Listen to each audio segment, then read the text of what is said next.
You think you're improving just because you practice a lot? Think again. Waiting for art to always be fun? Not gonna happen. Haters?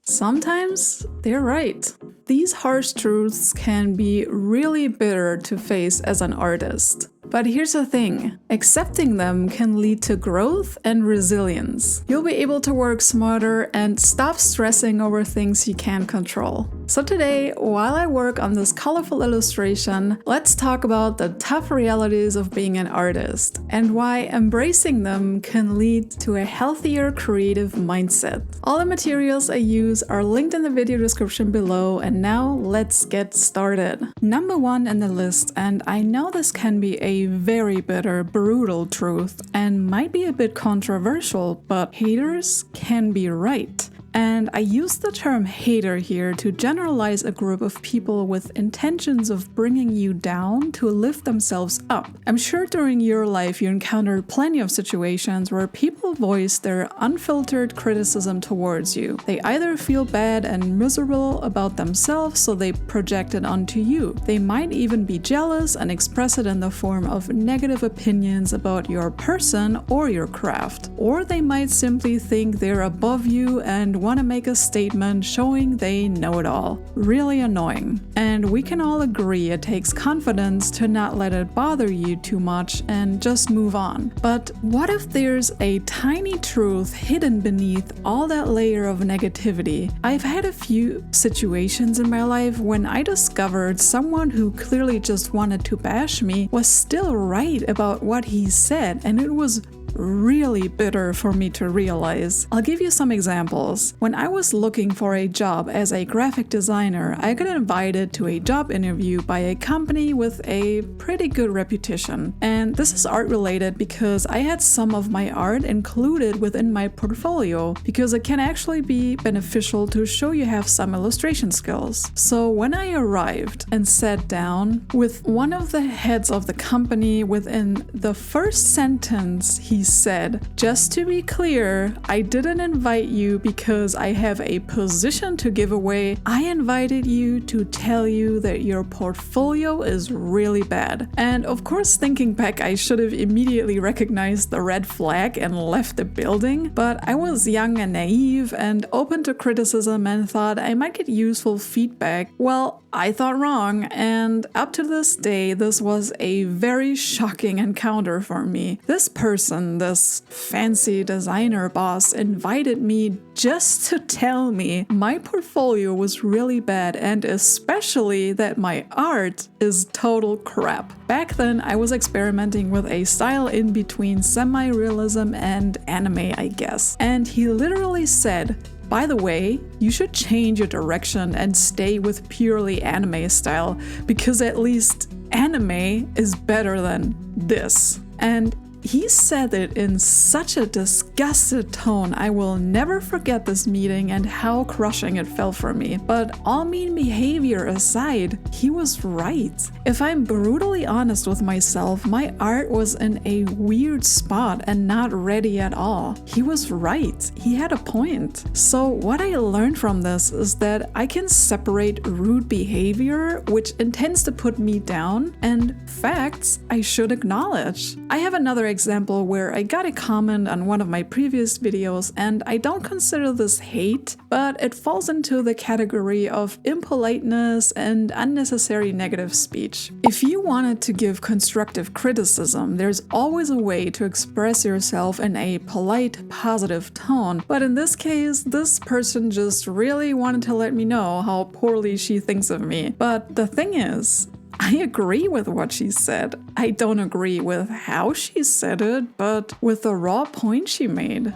I even replied with, "Yes, I definitely do need to practice, and this is exactly what I'm doing." So with these examples, I hope I could show you how you can blend out the way criticism was delivered, but still acknowledge the feedback behind it. Of course, this doesn't apply to insults and hate speech, but I do try to reflect myself and really appreciate criticism. So my approach again to mean opinions is to filter out the behavior behavior of the person and try and see if there could actually be anything to take away from it. But this is just what I like to do. Let me know if you disagree or have a similar view. The next harsh truth I want to point out is everyone wants something for free, especially family and friends. And it gets worse when you get better. As a creative person, I'm sure you heard one of these before. Oh wow, cool drawing. Can you draw me?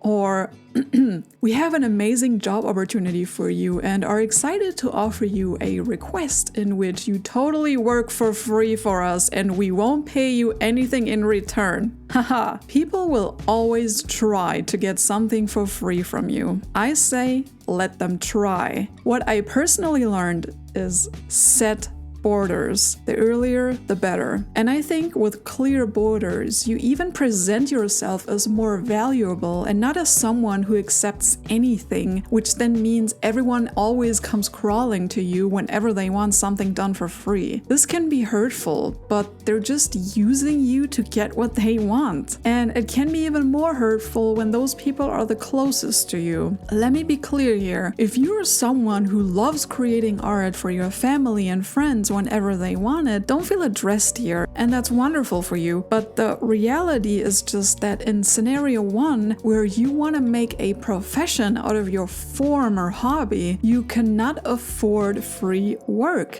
Time is money. Don't sell yourself short. If you want to make a living with art, you need to communicate you don't work for free. I mean, look at it this way. Let's say you have this relative who always wants free art from you and he works in the woodworking industry. What do you think his reaction would be if you told him, "Oh, cool stuff you make. By the way, I need a new kitchen table soon and I'm sure I can count on you, right?" He would of course immediately tell you what the bill would look like. He wouldn't even assume you ask for free furniture. But in the creative industry, people always assume it's easy to make and you love creating art, so that's enough compensation for you. Or they even think you owe them because they're your friend or relative. In my opinion, if family and friends really wanted to support you, they buy your art. That really helps your business and shows true support. Everything else is just using you to their benefit. But even if you do art as a hobby, this might bother you. You might not want money for your work, but if it's a hobby to you, I'm assuming you have a full-time job. It can be annoying to get asked for free work in your spare time. It really bothers me people don't take into account that you might not want to work for them at the weekend. Like when I was working a 60-hour week and everyone knew how stressful that was, do you think they cared if I was burned out and desperately needed the weekend to recharge? No, they still asked, "Oh, hey, I need this logo for Project XY. You know how to do this, right?"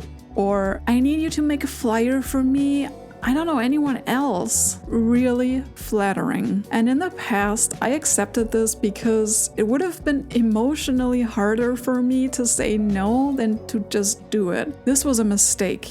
And I am now able to set clear borders to communicate where I stand. Another example includes this YouTube channel. Ever since I reached around 1,000 subscribers, brands reach out to me to offer me collaborations. And you might now think, "Oh cool, they really are interested in working with you."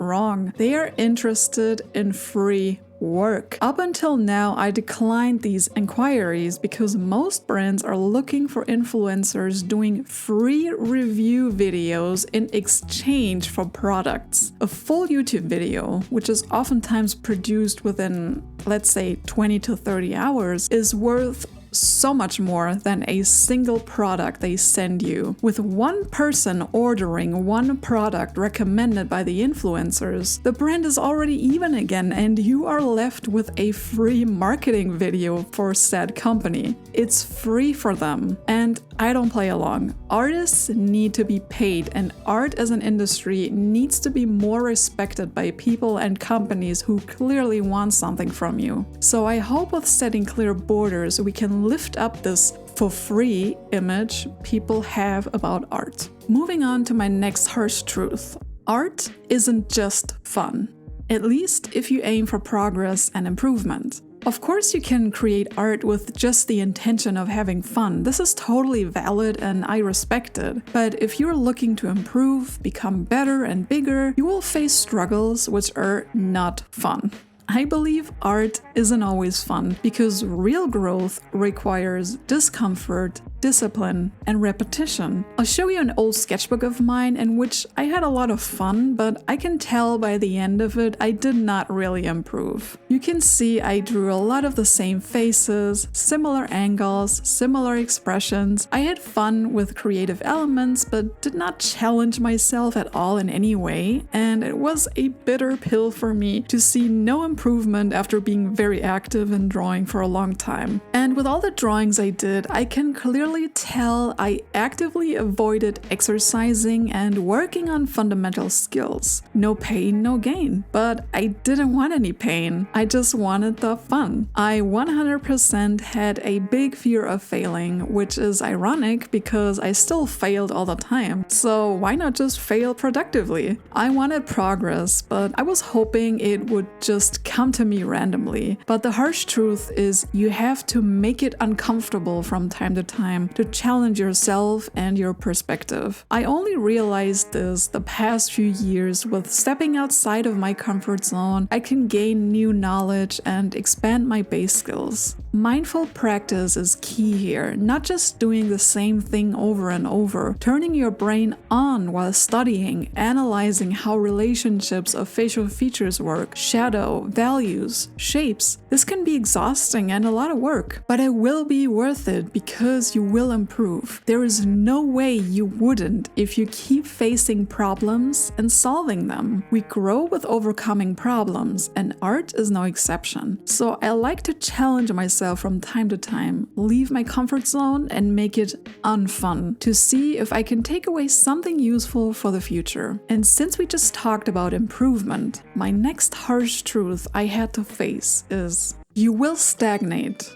No matter how much work you put into your practice routine, how often you challenge yourself, growth is not steady. It will fluctuate and happen unpredictable. Whenever I set a goal of improvement for myself, by now I accept it, I cannot force it. Looking at my previous talking point, I listed all the things you can do in general to become better. Challenging yourself, repeating mindful practice, all of this is really helpful, but it doesn't mean you will always climb the hill. Sometimes you might study a new technique for drawing faces, and within the first try, something clicked and you gained new valuable knowledge, while on the other hand, consistent practice didn't move you forward for quite a while. It's important to not beat yourself up over this and to be patient with yourself and your abilities. Some things take time to soak in and flourish, and I think a healthy approach to this and things in life in general is to try your best, do what you can do, but don't stress over things outside of your control. I would often get frustrated when I didn't see improvement with every sketch I did. I was quite impatient and intolerant with myself when I thought